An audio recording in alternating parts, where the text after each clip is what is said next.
In this tutorial, we'll be learning how to render out our completed 4D sequence to video. Let's start by loading up our completed 4D sequence. Navigate to the Screenshot and Cinematic Controls subtab located under the Scene Controls tab, and click on the Take Cinematic button to enter cinematic mode. Click on your first keyframe to activate it. At the upper right, click on the Construction Cinematic Controls tab. Here you will find the construction timeline and phase filter controls. Adjust your camera position and move the timeline slider to the desired state. If you do not want the day-night cycle to animate with your timeline, be sure the Fix Sun Position box is checked. This will lock the sun's position to the current time of day.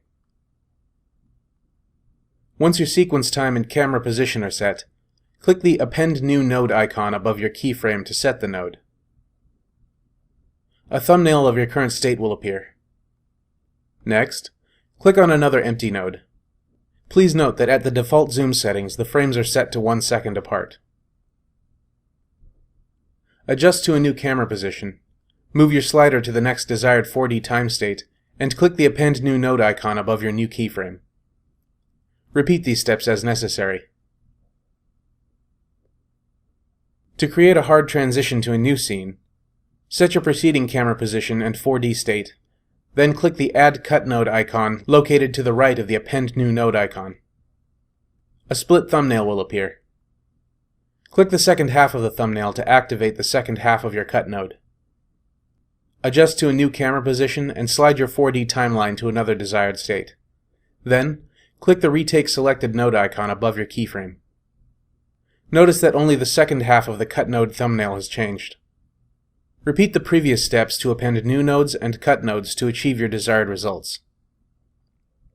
To review your progress, select a node to start from and click the Preview Cinematic button. Note that when the progress indicator reaches the middle of a cut node, the scene jumps directly to the second position and state of the cut frame. Press the Preview Cinematic button again to stop the playback. To save your progress for later use, or for transfer into a different version of your project, navigate to the General Cinematic Controls tab.